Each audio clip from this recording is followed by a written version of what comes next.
Pop and Twinbee released in 1993 for the Super Nintendo and was the first shoot-'em-up game I ever played. As I was young and had yet to hone my video game skills, I never made it past the third level. Since then I've come back to the game a few times over the years and I always enjoy my time with it. I've only played a handful of other games in this genre, so I'm not too experienced with it as a whole, but this game in particular has a very special place in my heart, and I thought it would also make for a fun challenge to write a review on something a little bit out of my comfort zone. Going idle on the main menu will trigger an introduction story that quickly lays out the basic premise. Our two main characters, Twinbee and Winbee, are out on patrol when they receive a distress signal from a young girl. She explains that her genius grandpa hit his head on a pole and has since turned evil and is trying to take over the world with the Dunguri army. Twinbee and Winbee agree to help to put a stop to the crazed scientist without hesitation, putting the game in motion. The music that plays alongside the exposition, almost reacting to the events as they unfold, does a great job at adding a bit more depth to the scene.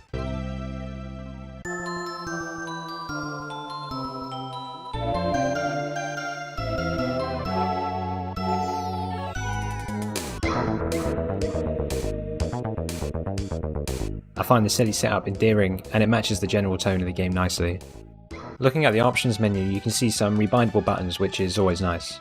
There's difficulty levels that can be tuned to your liking, and the option to select between normal or couple mode. This feature is really interesting and not something I've ever seen before.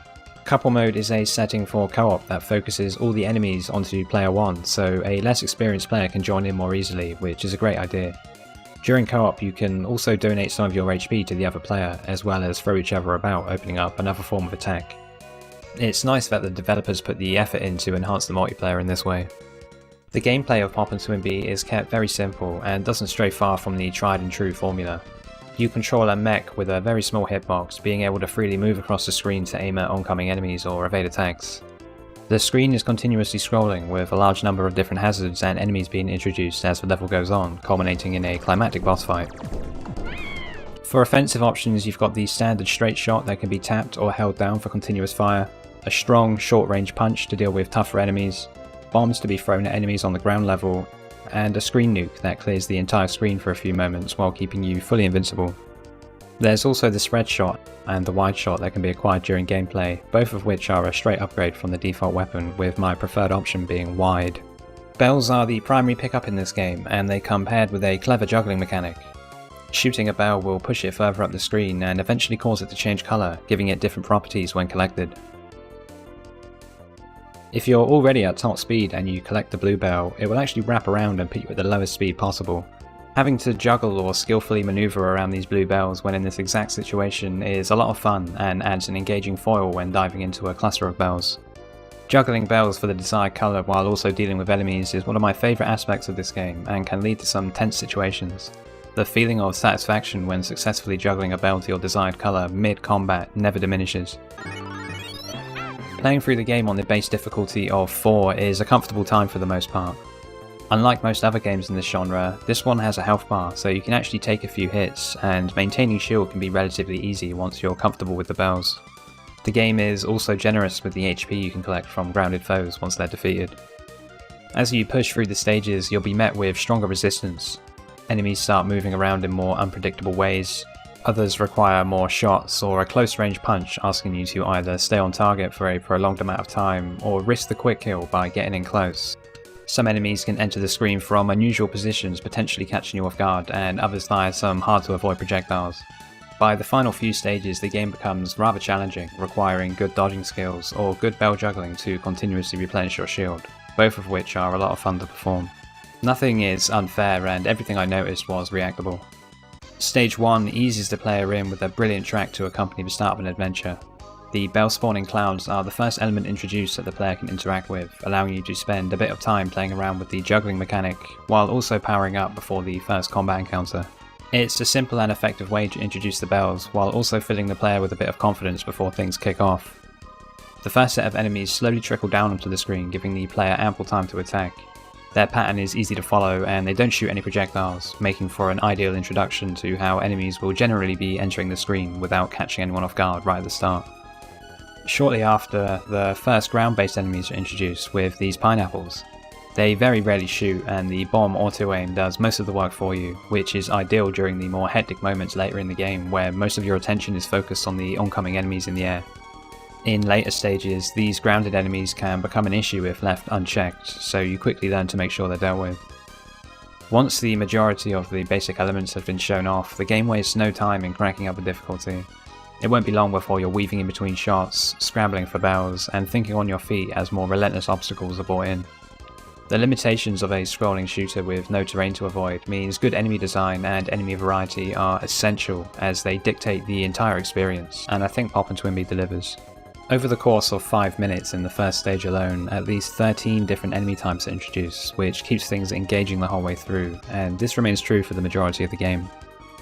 The presentation and visuals are very lighthearted and fun, with vibrant use of colour and cute designs littered throughout the game. Much like the enemies I mentioned earlier, the backdrop needs to remain fresh and exciting at every opportunity, as it's a huge part of the overall style. The majority of levels have multiple different types of backdrop that will smoothly transition from one area to the next. Stage 2, for example, starts you off in the desolate crevices of the ocean before moving to more populated cliff tops, then ending in an underwater city, all while being distorted by the waves of the water, which is an impressive effect that helps this stage stand out. Stage 3 begins over some nicely stylized purple clouds that eventually recede, revealing ancient statues and architecture followed by a quiet looking village. Moving further into the stage, there's great walls winding throughout the sky with floating buildings alongside them. The boss fight for this stage takes place on a giant ominous platform that the Great Wall was leading to the entire time, which is a great payoff. Stage elements following the player and making themselves known at the end is a brilliant idea and something I wish this game had more of. This stage in particular does an excellent job at keeping the backdrop fresh, which really sells the feeling of advancement, which is exactly what this kind of game should be going for. An example of a stage that doesn't do this very well is Stage 4, which takes place entirely over these green clouds. This is my least favourite stage in general, and overall it seems lazy when compared to the others, being solely focused on this one location around the airship. It's actually a bit jarring considering every other stage makes a decent effort. The enemy designs are particularly great. These are some of my favourites. There's a lot of cute little guys to choose from. Downtime is non-existent throughout the stages as you're constantly on the move. There's some quiet spells for you to get your bearings and collect some bells, but for the most part you'll always want to be moving or juggling bells for that desired pickup. The short animation after each stage is a nice addition, giving you a bit of time with the characters outside of the mechs. The time in between stages is also really short, which keeps the pace flowing nicely. The soundtrack hits extremely heavily on my nostalgia and still sounds incredible to this day. All the stages use upbeat, inspirational tunes that invoke the feeling of soaring through the sky.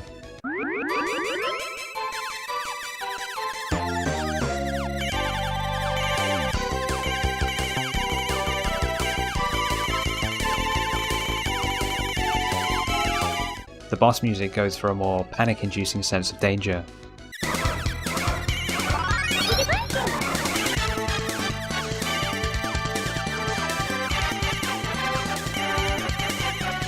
Both the stage and the boss styles are brilliant, and I can't praise the soundtrack enough. Speaking of the bosses, it has to be said that they are well designed and serve as a great finale to the levels that they're in. You interrupt the boss of level 1 while they're in the middle of chasing another ship. It's a cool visual to enter the fight on, and I really like how the boss doesn't give you the time of day until you start doing some proper damage, forcing them to abandon their situation and focus on you instead. The chase interruption is such a small detail that has a big impact on the feeling of the fight. It's rare for games to go out of their way to show the player that they aren't the centre of the universe, and I'm always happy to see it. The reveal of a ship being controlled by an adorable pirate crew is the icing on the cake. As expected, being the debut boss, this fight is pretty simple, but it's still one of my favourites due to the framing. Level 2's boss has a great introduction, slowly fading in under Twinbee and maintaining the slight camouflage, making it feel alien, which is a quality that matches well with the boss's design and sound effects. Phase 1 is a decent step up from the previous boss in terms of difficulty, but the second phase is where the boss really comes into its own. The drawn out reveal of the mech interior suddenly diving into the frantic second part of the fight is a fun moment that really lets you know that things are ramping up. Level 3's boss comes slamming down out of nowhere with great subtle animation on the legs that really sell the impact of a landing. The bizarre sound effect is a nice touch, although it's retroactively diminished later on where it's reused on a less appropriate boss.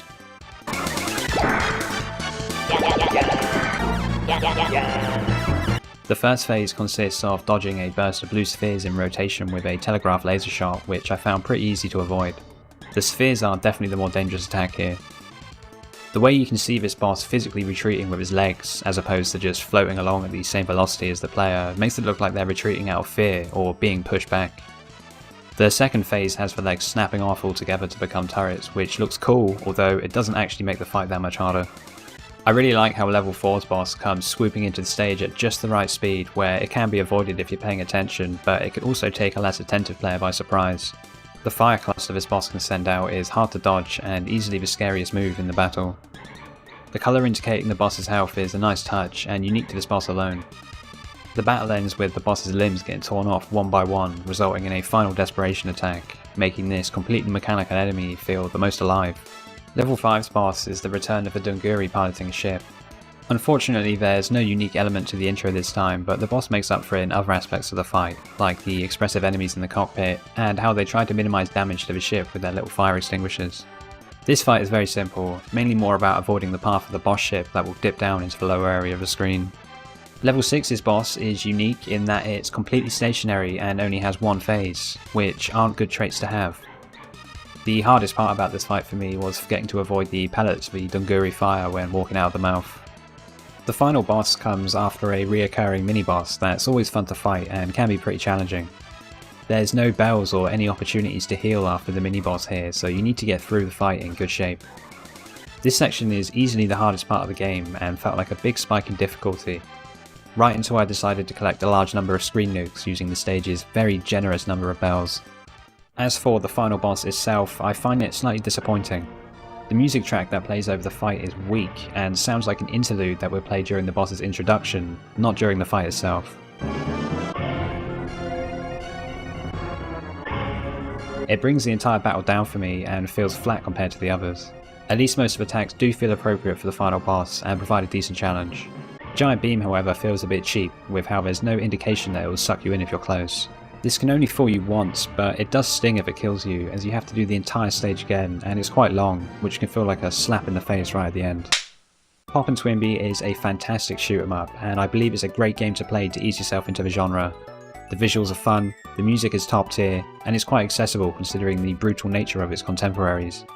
If any aspect of the game seems appealing to you, I implore you to give it a go.